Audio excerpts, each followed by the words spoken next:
The Hound of the Baskervilles. Chapter 30. Fixing the nets. Sir Henry was more pleased than surprised to see Sherlock Holmes, for he had for some days been expecting that recent events would bring him down from London. He did raise his eyebrows, however, when he found that my friend had neither any luggage nor any explanations for its absence. Between us we soon supplied his wants, and then, over a belated supper, we explained to the baronet as much of our experience as it seemed desirable that he should know. But first I had the unpleasant duty of breaking the news to Barrymore and his wife. To him it may have been an unmitigated relief, but she wept bitterly in her apron. To all the world he was the man of violence, half animal and half demon, but to her he always remained the little wilful boy of her own girlhood, the child who had clung to her hand. Evil indeed is the man who has not one woman to mourn him. "I've been moping in the house all day, since Watson went off in the morning," said the baronet. "I guess I should have some credit, for I have kept my promise. If I hadn't sworn not to go about alone, I might have had a more lively evening, for I had a message from Stapleton asking me over there." "I have no doubt that you would have had a more lively evening," said Holmes drily. "By the way, I don't suppose you appreciate that we have been moaning over you as having broken your neck." Sir Henry opened his eyes. "How was that?" "This poor wretch was dressed in your clothes. I fear your servant, who gave them to him, may get into trouble with the police." "That is unlikely. There was no mark on any of them, as far as I know." "That's lucky for him. In fact, it's lucky for all of you, since you are all on the wrong side of the law in this matter. I am not sure that as a conscientious detective my first duty is not to arrest the whole household. Watson's reports are most incriminating documents." "But how about the case?" asked the baronet. "Have you made anything out of the tangle?" "I don't know that Watson and I are much the wiser since we came down. I think that I shall be in a position to make the situation rather more clear to you before long. It has been an exceedingly difficult and most complicated business.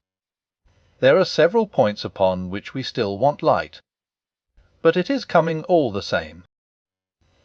We've had one experience, as Watson has no doubt told you. We heard the hound on the moor, so I can swear that it is not all empty superstition. I had something to do with dogs when I was out west, and I know one when I hear one. If you can muzzle that one and put him on a chain, I'll be ready to swear you are the greatest detective of all time. I think I will muzzle him and chain him all right, if you will give me your help. Whatever you tell me to do, I will do." "Very good, and I will ask you also to do it blindly, without always asking the reason." "Just as you like. If you will do this, I think the chances are that our little problem will soon be solved. I have no doubt." He stopped suddenly and stared fixedly up over my head into the air. The lamp beat upon his face, and so intent was it, and so still, that it might have been that of a clear-cut classical statue, a personification of alertness and expectation. "What is it?" we both cried. I could see as he looked down that he was repressing some internal emotion. His features were still composed, but his eyes shone with amused exultation. "Excuse the admiration of a connoisseur," said he as he waved his hand towards the line of portraits which covered the opposite wall. "Watson won't allow that I know anything of art, but that is mere jealousy because our views upon the subject differ. Now, these are a really very fine series of portraits." "Well, I'm glad to hear you say so," said Sir Henry, glancing with some surprise at my friend. "I don't pretend to know much about these things, and I'd be a better judge of a horse, or austere than of a picture. I didn't know that you found time for such things. I know what is good when I see it, and I see it now. That's Anella, I'll swear, that lady in the blue silk over yonder, and the stout gentleman with the wig ought to be a Reynolds. They are all family portraits, I presume. Every one. Do you know the names?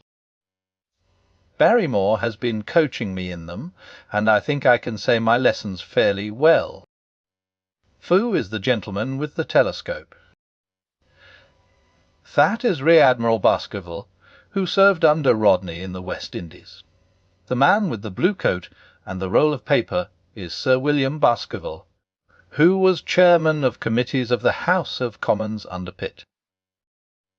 And this cavalier opposite to me, the one with the black velvet and the lace. Ah, you have a right to know about him. That is the cause of all the mischief, the wicked Hugo, who started the Hound of the Baskervilles. We're not likely to forget him. I gazed with interest and some surprise upon the portrait. "Dear me," said Holmes. He seems a quiet, meek-mannered man enough, but I dare say that there was a lurking devil in his eyes. I had pictured him as a more robust and ruffianly person. There is no doubt about the authenticity, for the name and the date, 1647, are on the back of the canvas. Holmes said little more, but the picture of the old royster seemed to have a fascination for him, and his eyes were continually fixed upon it during supper. It was not until later, when Sir Henry had gone to his room, that I was able to follow the trend of his thoughts. He led me back into the banqueting hall, his bedroom candle in his hand, and he held it up against the time-stained portrait on the wall. "Do you see anything there?" I looked at the broad plumed hat, the curling loverlocks, the white lace collar, and the straight, severe face which was framed between them. It was not a brutal countenance, but it was prim, hard, and stern, with a firm-set, thin-lipped mouth, and a coldly intolerant eye. Is it like anyone you know? There is something of Sir Henry about the jaw. Just a suggestion, perhaps. But wait an instant. He stood upon a chair, and, holding up the light in his left hand, he curved his right arm over the broad hat, and round the long ringlets. Good heavens! I cried in amazement. The face of Stapleton had sprung out of the canvas. You see it now. My eyes have been trained to examine faces, and not their trimmings. It is the first quality of a criminal investigator that he should see through a disguise. But this is marvellous. It might be his portrait. Wes, it is an interesting instance of a throwback which appears to be both physical and spiritual. A study of family portraits is enough to convert a man to the doctrine of reincarnation. The fellow is a Baskerville, that is evident, with designs upon the succession. Exactly. This chance of the picture has supplied us with one of our most obvious missing links. We have him, Watson, we have him, and I dare swear that before tomorrow night he will be fluttering in our net as helpless as one of his own butterflies. A pin, a cork, and a card, and we add him to the Baker Street collection. He burst into one of his rare fits of laughter as he turned away from the picture. I have not heard him laugh often, and it has always boded ill to somebody. I was up betimes in the morning, but Holmes was afoot earlier still, for I saw him as I dressed, coming up the drive. "Wes, we should have a full day to-day," he remarked, and he rubbed his hands with the joy of action. "The nets are all in place, and the drag is about to begin. We'll know before the day is out whether we have caught our big, lean-jawed pike, or whether he has got through the meshes. Have you been on the moor already?" "I have sent a report from Grimpen to Princey Town as to the death of Selden. I think I can promise that none of you will be troubled in the matter, And I have also communicated with my faithful Cartwright, who would certainly have pined away at the door of my hut, as a dog does at his master's grave, if I had not set his mind at rest about my safety. What is the next move? To see Sir Henry. Ah, here he is. Good morning, Holmes, said the baronet. You look like a general who is planning a battle with his chief of the staff. That is the exact situation. Watson was asking for orders. And so do I. Very good. You are engaged, as I understand, to dine with our friends the Stapletons tonight. I hope that you will come also. They are very hospitable people, and I am sure that they would be very glad to see you. I fear that Watson and I must go to London. To London. Wes, I think that we should be more useful there at the present juncture. The baronet's face perceptibly lengthened. I hoped that you were going to see me through this business. The Hall and the moor are not very pleasant places when one is alone. My dear fellow, you must trust me implicitly, and do exactly what I tell you. You can tell your friends that we should have been happy to have come with you, but that urgent business required us to be in town. We hope very soon to return to Devonshire. Will you remember to give them that message, if you insist upon it? There is no alternative, I assure you. I saw by the baronet's clouded brow that he was deeply hurt by what he regarded as our desertion. When do you desire to go? He asked coldly. And immediately after breakfast. We will drive into Coombe Tracey, but Watson will leave his things as a pledge that he will come back to you. Watson, you will send a note to Stapleton to tell him that you regret that you cannot come. I have a good mind to go to London with you, said the baronet. Why should I stay here alone? Because it is your post of duty. Because you gave me your word that you would do as you were told, and I tell you to stay. All right, then, I'll stay. One more direction. I wish you to drive to Merripit House. Send back your trap, however, and let them know that you intend to walk home. To walk across the moor. Whiz. But that is the very thing which you have so often cautioned me not to do. This time you may do it with safety. If I had not every confidence in your nerve and courage, I would not suggest it. But it is essential that you should do it. Then I will do it. And as you value your life, do not go across the moor in any direction, save along the straight path which leads from Merripit House to the Grimpen Road, and is your natural way home. I will do just what you say. Very good. I should be glad to get away as soon after breakfast as possible, so as to reach London in the afternoon.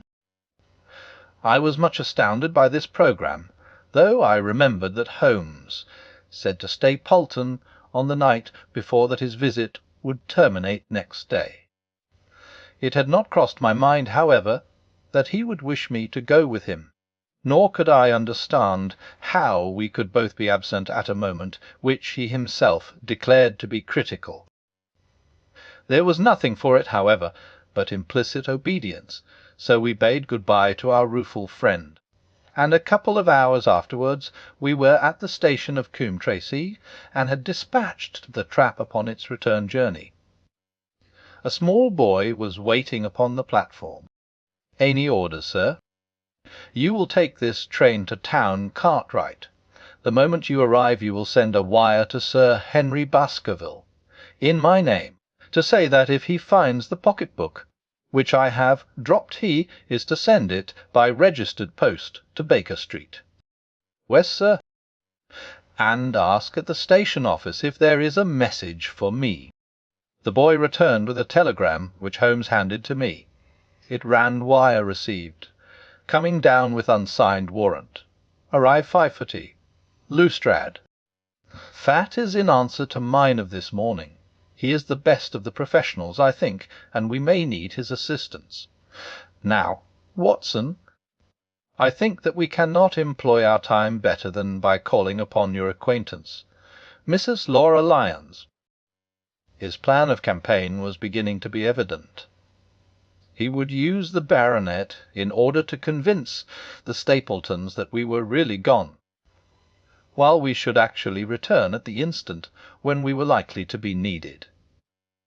That telegram from London, if mentioned by Sir Henry to the Stapletons, must remove the last suspicions from their minds. Already I seem to see our nets drawing closer around that Leonjod pike. Mrs. Laura Lyons was in her office, and Sherlock Holmes opened his interview with a frankness and directness which considerably amazed her.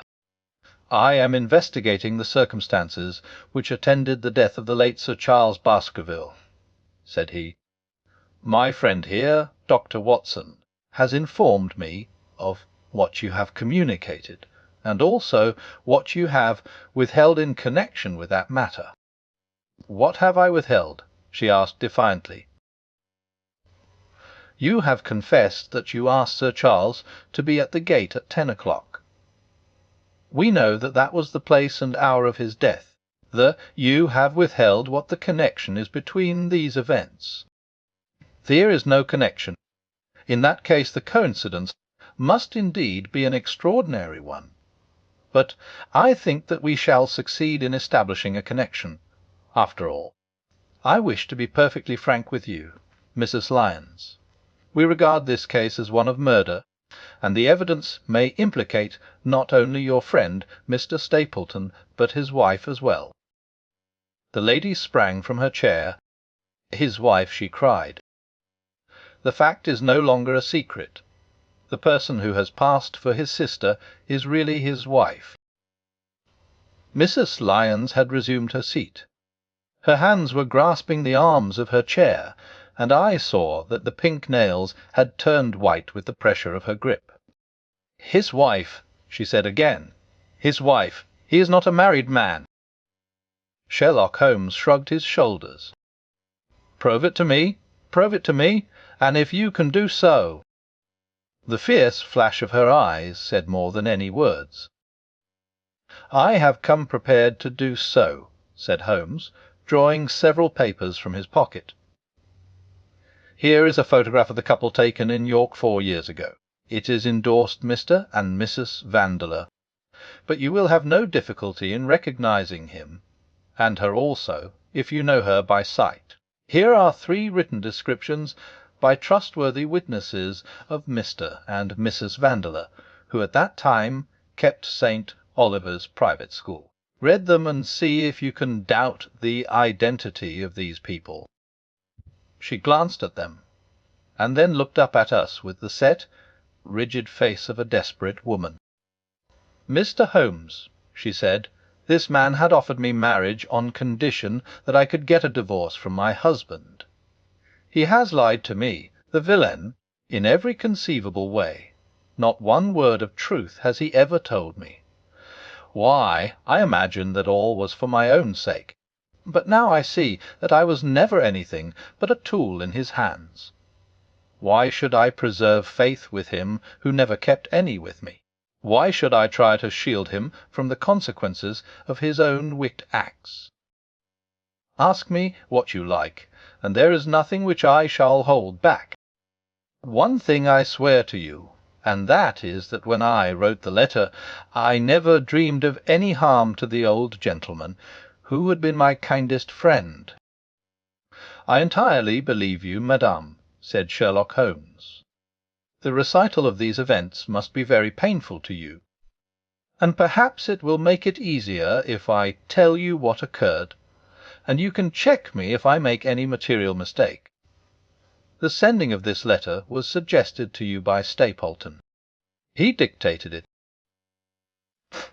I presume that the reason he gave was that you would receive help from Sir Charles for the legal expenses connected with your divorce."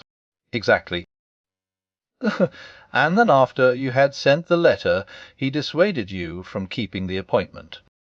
He told me that it would hurt his self-respect that any other man should find the money for such an object, and that though he was a poor man himself, he would devote his last penny to removing the obstacles which divided us. He appears to be a very consistent character. And then you heard nothing until you read the reports of the death in the paper? No. And he made you swear to say nothing about your appointment with Sir Charles? He did. He said that the death was a very mysterious one, and that I should certainly be suspected if the facts came out. He frightened me into remaining silent. Quite so. But you had your suspicions. She hesitated and looked down.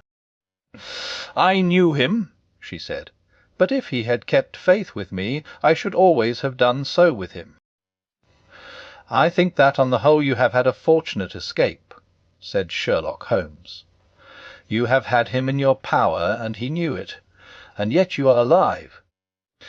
You have been walking for some months very near to the edge of a precipice. We must wish you good morning now, Mrs. Lyons, and it is probable that you will very shortly hear from us again. The old case becomes rounded off, and difficulty after difficulty thins away in front of us, said Holmes, as we stood waiting for the arrival of the express from town. I shall soon be in the position of being able to put into a single connected narrative one of the most singular and sensational crimes of modern times. Students of criminology will remember the analogous incidents in Godno, in Little Russia, in the year '66, and of course there are the Anderson murders in North Carolina. But this case possesses some features which are entirely its own. Even now we have no clear case against this very wily man, but I shall be very much surprised if it is not clear enough before we go to bed this night. The London express came roaring into the station, and a small, wary bulldog of a man had sprung from a first-class carriage. We all three shook hands, and I saw at once from the reverential way in which Lestrade gazed at my companion that he had learned a good deal since the days when they had first worked together. I could well remember the scorn which the theories of the reasoner used then to excite in the practical man. "Anything good?" he asked. "The biggest thing for years," said Holmes. "Why have 2 hours before we need think of starting?" "I think we might employ it in getting some dinner, and then, Lestrade, we will take the London fog out of your throat by giving you a breath of the pure night air of Dartmoor. Never been there? Ah, well, I don't suppose you will forget your first visit." "The biggest thing for years," said Holmes. "Why have 2 hours before we need think of starting? I think we might employ it in getting some dinner, and then, Lestrade, we will take the London fog out of your throat by giving you a breath of the pure night air of Dartmoor. Never been there? Ah, well, I don't suppose you will forget your first visit."